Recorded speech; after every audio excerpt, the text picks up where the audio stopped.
아버지, 배고파요. 조금만 참거라. 내일은 배급이 나올 거다.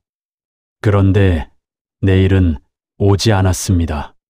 1998년 겨울 함경북도 회령. 창밖으로 보이는 건 끝없는 눈밭뿐이었고 집안은 얼어붙은 침묵으로 가득했습니다. 보위부 간부로 20년을 일한 나 강도윤. 체제를 지키는 게 애국이라 믿으며 살아온 57년이었습니다. 구독, 좋아요 누르고 계속 시청해주세요. 그런데 그날 막내딸이 내 품에서 숨을 거뒀습니다. 6살. 눈을 감은 채 미소 짓고 있는 것처럼 보였습니다. 아내는 이미 사흘 전 쓰러졌고 아들은 거리에서 풀뿌리를 찾다 돌아오지 않았습니다. 나는 딸의 차가운 손을 잡고 중얼거렸습니다. 미안하다. 아버지가 아무것도 지켜주지 못했구나. 그때 가슴속 깊은 곳에서 무언가 타오르기 시작했습니다. 분노, 아니, 그보다 더 차갑고 단단한 무언가였습니다. 이놈들, 내 나라가 내 가족을 죽였다. 배급이 끊긴 지 석 달. 본부에 보고했지만 돌아온 건 인민의 인내가 필요하다는 말뿐이었습니다. 인내, 굶어 죽으면서 인내하라고? 나는 보위부 완장을 벗어 던졌습니다. 그리고 결심했습니다. 복수는 총이 아니다. 탈출이다. 한 사람이라도 더 이 지옥에서 빼내겠다고. 그게 내가 이 나라에 할 수 있는 유일한 복수라고. 나는 창밖의 압록강을 바라봤습니다. 얼어붙은 강 너머 어둠 속에서 희미하게 불빛이 보였습니다. 저곳으로 가야 한다. 가족을 땅에 묻고 나는 걷기 시작했습니다. 압록강의 얼음은 생각보다 얇았습니다. 한 발, 또 한 발. 발밑에서 얼음이 삐걱거릴 때마다 심장이 멎는 것 같았습니다. 뒤에서는 총소리가 들렸고 앞에서는 중국 땅의 어둠만 보였습니다. 이렇게 죽는 건가? 아니다. 아직 할 일이 남았다. 새벽 4시 나는 중국 땅을 밟았습니다. 그리고 그곳에서 처음 마주한 세계는 내가 아는 것과 전혀 달랐습니다. 돈만 있으면 먹을 수 있고 돈만 있으면 살 수 있는 곳. 돈이 법이었습니다. 사흘을 굶고 쓰러져 있던 나를 발견한 건 화교 상인 왕 사장이었습니다. 그는 내 손바닥에 굳은 살을 보더니 물었습니다. 당신 보위부 출신이지? 어떻게 알았소? 손을 보면 알아. 총 잡던 손이야. 근데 왜 여기 왔어? 도망. 나는 고개를 끄덕였습니다. 그가 담배를 꺼내 입에 물고 말했습니다. 나한테 일할래? 사람 데려오는 일. 위험하지만 돈은 된다. 얼마나 위험하오? 목숨 걸어야지. 근데 당신 이미 목숨 걸고 여기 온 거 아냐? 그는 옳았습니다. 나는 그날부터 밤마다 강을 건넜습니다. 북에서 탈출하려는 사람들을 만나 루트를 알려주고 중국 땅까지 데려왔습니다. 처음엔 손이 떨렸습니다. 발밑에 얼음이 깨질까봐, 순찰대에 걸릴까봐, 누군가 죽을까봐. 하지만 시간이 흐를수록 손은 익숙해졌고 발걸음은 빨라졌습니다. 사람들은 나를 그림자 사내라 부르기 시작했습니다. 얼굴도 이름도 없이 밤에만 나타나 사람들을 구해내는 존재. 그게 나였습니다. 어느 날 밤 강을 건너던 한 여자가 내게 물었습니다. 아저씨는 왜 이런 일을 해요? 돈 때문이에요. 나는 대답하지 않았습니다. 대답할 수 없었습니다. 돈, 아니다. 나는 복수하고 있는 거다. 한 사람씩 구할 때마다 저 땅이 조금씩 무너지는 기분이 들었습니다. 그게 내가 할 수 있는 전부였습니다. 2년이 흘렀습니다. 이제 나는 혼자 움직이지 않았습니다. 단동에서 베이징까지, 곤명에서 방콕까지 보이지 않는 선으로 연결된 사람들이 있었고 그 중심에 내가 있었습니다. 왕 사장이 술잔을 기울이며 말했습니다. 도윤, 당신 대단해. 2년 만에 조직을 이렇게 키우다니. 조직이 아니요. 그냥 사람을 살리는 일일 뿐이요. 그래도 시스템은 필요해. 안전을 위해서라도. 그는 옳았습니다. 나는 피라미드를 만들었습니다. 꼭대기엔 왕 사장과 나 단 2명. 중간엔 지역별로 연결된 브로커 5명. 맨 아래엔 현장에서 직접 사람을 옮기는 20명. 서로의 얼굴을 모르게 했습니다. 한 명이 잡혀도 전체가 무너지지 않도록. 돈은 이체스로만 움직였습니다.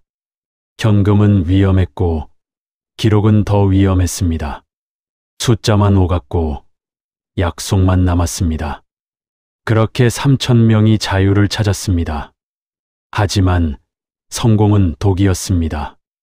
어느 날 중간 브로커 중 하나가 내게 연락을 해왔습니다. 형님, 이번 거는 돈을 좀 더 받아야 할 것 같습니다. 왜지? 위험도가 높아졌어요.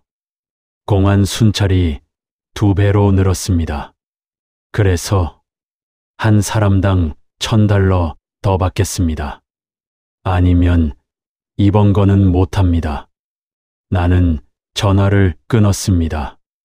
돈이 오가기 시작하자 사람들 눈빛이 변했습니다. 처음엔 살리자던 말이 얼마 받을 건데로 바뀌었습니다. 신뢰 대신 계산기가 오갔습니다. 밤마다 장부를 보며 나는 중얼거렸습니다. 이게 맞는 건가? 돈을 받아야 시스템이 돌아간다. 하지만 돈이 목적이 되면 이건 구출이 아니라 장사다. 나는 창밖을 바라봤습니다. 어둠 속에서 흐르는 압록강이 보였습니다. 강물은 여전히 같은 방향으로 흐르고 있었지만 내 마음속엔 무언가 어긋나기 시작했습니다. 성공은 나를 영웅으로 만들지 않았습니다. 오히려 불안하게 만들었습니다. 그리고 그 불안은 곧 현실이 되었습니다. 서울에서 온 남자는 목사였습니다. 단정한 양복의 은퇴 안경, 부드러운 미소. 그는 내 앞에 명함을 내밀며 말했습니다. 강도윤 선생님, 오랜 시간 찾아뵙고 싶었습니다. 누구시오?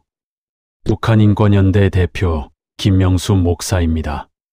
선생님의 사역을 알고 있습니다. 사역. 나는 피식 웃었습니다. 사역이라니. 나는 목사가 아니오. 아닙니다. 선생님이 하시는 일이야말로 진짜 사역입니다. 3,000명을 구하셨다고 들었습니다. 나는 차를 마시며 그를 관찰했습니다. 말투는 정중했고 눈빛은 진지했습니다. 하지만 뭔가 석연치 않았습니다. 무슨 용건이요? 우리가 힘을 보태고 싶습니다. 후원금을 모아 선생님의 사명을 돕겠습니다. 후원금. 네. 한국엔 북한 동포를 돕고 싶은 분들이 많습니다. 교회, 기업, 개인들. 그분들의 마음을 모으면 더 많은 생명을 살릴 수 있습니다. 나는 망설였습니다. 돈은 필요했습니다. 브로커들에게 줄 돈, 안전가옥, 운영비, 식량비. 그러나 이 남자를 믿어야 할지 확신이 서지 않았습니다. 대가는 뭐요? 대가라니요. 우리는 그저 선한 일을 돕고 싶을 뿐입니다. 결국 나는 고개를 끄덕였습니다. 더 많은 사람을 구할 수 있다면 해볼 만한 일이었습니다. 그렇게 6개월이 흘렀습니다. 목사는 약속을 지켰습니다. 매달 수백만 원씩 후원금이 들어왔고 나는 그 돈으로 더 많은 사람을 구했습니다. 목사는 한국에서 강연을 다니며 우리 이야기를 알렸습니다. 하지만 이상한 일이 생기기 시작했습니다. 어느 날 한 탈북민이 내게 물었습니다. 형님, 김 목사님이 방송에서 1000명을 구했다고 했던데 진짜예요? 1000명? 우리가 구한 건 100명도 안 되는데. 나는 그날 밤 인터넷을 뒤졌습니다. 목사의 강연 영상, 신문 기사, 후원 안내문. 거기엔 내 이름이 없었습니다. 모든 공은 목사의 것이었습니다. 나는 전화를 걸었습니다. 목사님, 우리 이야기 좀 합시다. 무슨 일이십니까? 숫자가 왜 다르오? 그리고 왜 내 이름은 없소? 전화 너머로 잠시 침묵이 흘렀습니다. 그리고 목사가 말했습니다. 선생님은 그늘에 계셔야 합니다. 안전을 위해서요. 나는 전화를 끊었습니다. 안전? 아니다. 이건 다른 무언가다. 의심의 씨앗이 내 마음속에 뿌리를 내렸습니다. 증거는 우연히 발견됐습니다. 목사가 보낸 서류 봉투 안에 잘못 끼워진 영수증 한 장. 거기엔 탈북민 구출 활동비 5천만 원이라고 적혀 있었습니다. 날짜는 지난달. 하지만 지난달 우리가 쓴 돈은 200만 원이었습니다. 손이 떨렸습니다. 나는 지난 6개월치 후원금 내역을 다시 확인했습니다. 목사가 모금했다는 금액은 30억. 우리에게 온 돈은 3억. 나머지 27억은 어디로 갔는가? 더 파고들수록 진실은 명확해졌습니다. 위조된 영수증들, 부풀려진 구출 숫자, 존재하지 않는 안전가옥 운영비. 목사는 내 이름을 팔아 돈을 모았고 그 돈을 착복하고 있었습니다. 나는 서울행 비행기에 올랐습니다. 목사의 사무실 문을 열었을 때 그는 여전히 부드럽게 미소 지었습니다. 어서 오세요, 선생님. 무슨 일로? 나는 서류 뭉치를 그의 책상에 내던졌습니다. 이게 뭐요? 이게 어디서 나온 겁니까? 27억이 어디 갔소? 당신이 모은 돈 어디다 썼소? 목사의 미소가 사라졌습니다. 그는 안경을 벗어 닦으며 말했습니다. 선생님, 오해가 있으신 것 같습니다. 운영비라는 게 있습니다.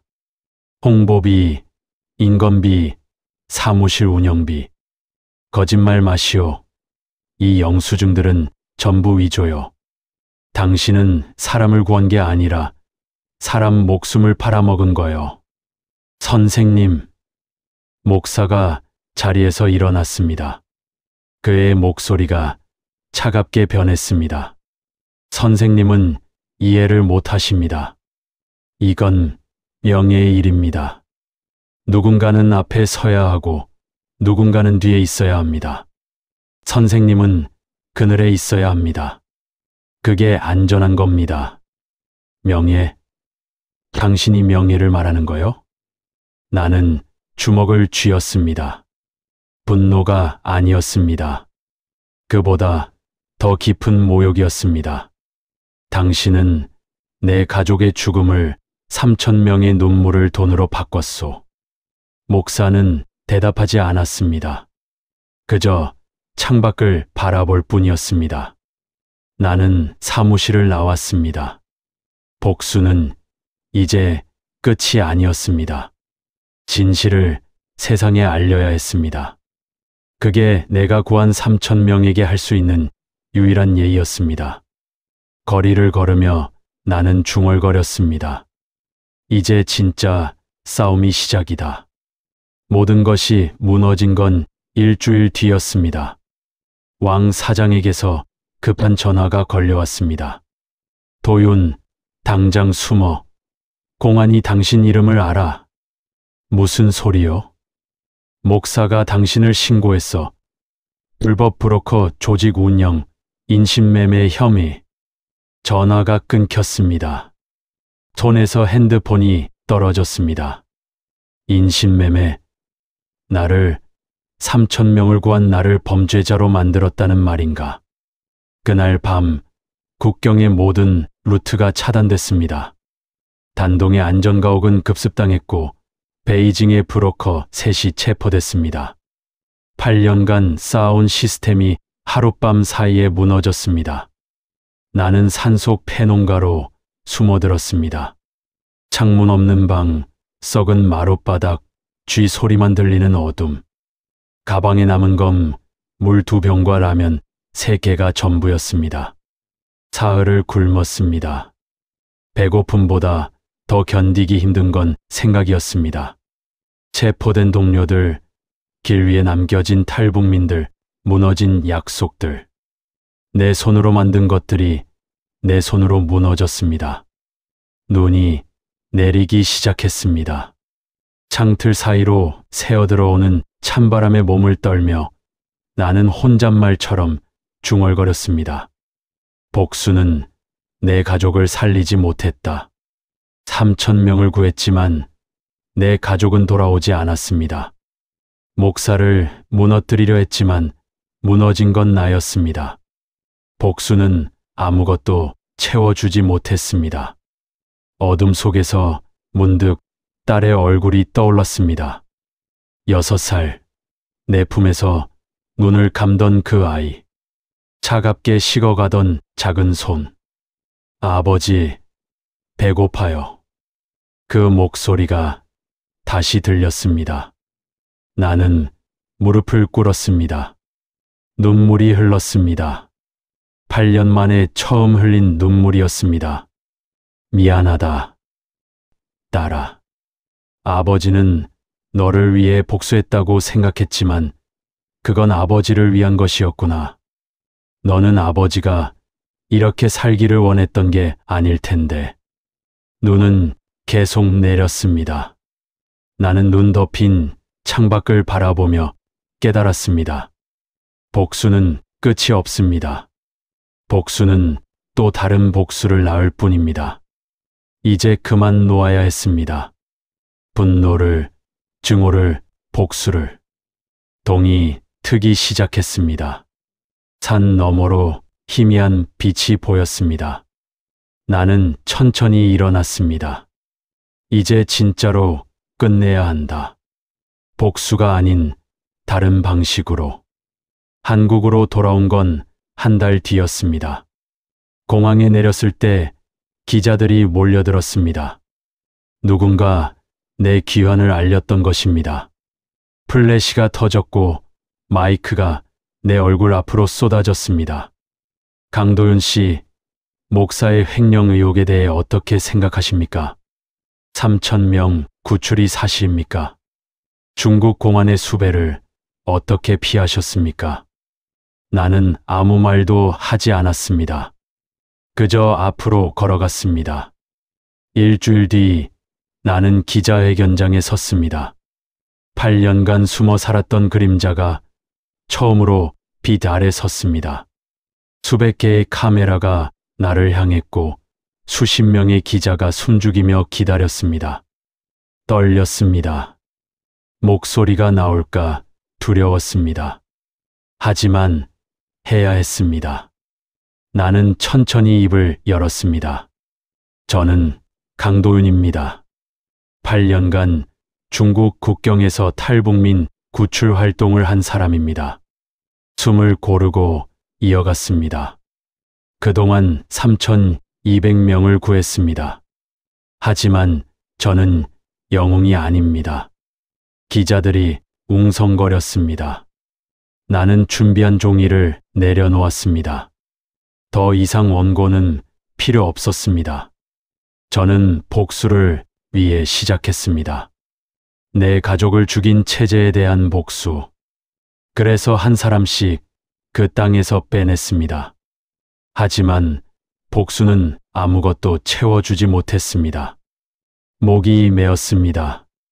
저는 돈을 받았습니다. 처음엔 생존을 위해서였고, 나중엔 시스템을 유지하기 위해서였습니다. 저는 깨끗하지 않습니다. 그리고 제 이름을 팔아 수십억을 착복한 사람이 있습니다. 그 사람은 지금도 선한 목사로 살고 있습니다. 저는 그것을 밝히기 위해 여기 섰습니다. 플래시가 더 거세게 터졌습니다. 하지만 가장 중요한 건 이겁니다. 저는 죄 많은 인간입니다. 그저 한 사람이라도 더 살리고 싶었던 평범한 인간일 뿐입니다. 기자회견장이 조용해졌습니다. 나는 고개를 숙였습니다. 8년간 숨겨왔던 얼굴을 이제 세상에 내놓았습니다. 기자회견이 끝나고 밖으로 나왔을 때 한 노인이 다가왔습니다. 그는 내 손을 잡으며 말했습니다. 고맙소. 우리 딸을 살려줘서. 그의 눈에 눈물이 가득했습니다. 나도 울었습니다. 비로소 알았습니다. 복수가 아닌 구원이었다는 것을. 2년이 흘렀습니다. 지금 나는 서울 외곽의 작은 교회에서 살고 있습니다. 화려하지 않습니다. 낡은 건물, 삐걱거리는 계단, 페인트 벗겨진 벽. 하지만 이곳엔 사람들이 있습니다. 매주 화요일 탈북민들이 모입니다. 한국말을 배우고 취업 준비를 하고 때론 그저 차 한 잔 마시며 이야기를 나눕니다. 나는 그들 옆에 앉아 듣습니다. 그들의 아픔을, 두려움을, 그리고 희망을. 어느 날 20살쯤 돼 보이는 청년이 내게 물었습니다. 아저씨, 후회하세요? 그때 그 일들. 나는 잠시 생각했습니다. 후회. 글쎄다. 후회와 회한은 다른 거란다. 무슨 차이예요? 후회는 다시 돌아가고 싶은 거고, 회한은 받아들이는 거지. 나는 돌아가고 싶지 않아. 다만 그때의 나를 이해할 뿐이야. 청년은 고개를 끄덕였습니다. 목사는 결국 재판을 받았습니다. 횡령, 사기, 명예훼손, 징역 5년을 선고받았습니다. 기자들이 내게 소감을 물었을 때 나는 짧게 답했습니다. 그도 자신의 길을 걷는 것뿐입니다. 용서했냐고 묻는다면 아직 잘 모르겠습니다. 다만 더 이상 그를 증오하지 않습니다. 증오는 나를 가두는 감옥이었으니까. 어느 봄날 교회 마당에 벚꽃이 피었습니다. 나는 벤치에 앉아 꽃이 떨어지는 걸 바라봤습니다. 그때 한 할머니가 옆에 앉으며 물었습니다. 강 선생님, 이제 자유를 얻으셨습니까? 나는 미소 지으며 대답했습니다. 자유는 얻는 게 아니라 매일 싸워서 지키는 거랍니다. 그럼 아직도 싸우고 계신 거예요? 그렇습니다. 하지만 이젠 다른 방식으로 싸우지요. 총이 아니라 손을 내밀고, 복수가 아니라 함께 걷는 것으로요. 할머니는 조용히 웃었습니다. 바람이 불었습니다. 꽃잎이 흩날렸습니다. 나는 여전히 국경을 걷고 있습니다. 그 경계는 지도 위의 선이 아닙니다. 그것은 증오와 용서 사이, 복수와 구원 사이, 과거와 미래 사이에 그어진 선입니다. 그리고 그 선 위에서 나는 오늘도 한 발씩 걷습니다. 분노의 복수자가 아닌 사람을 구하는 자로. 해가 지고 있었습니다. 하늘이 붉게 물들었습니다. 나는 천천히 자리에서 일어났습니다. 내일도 이 자리에 있을 것입니다. 누군가를 기다리며 누군가와 함께 걸으며 그것이 지금 내가 사는 방식입니다.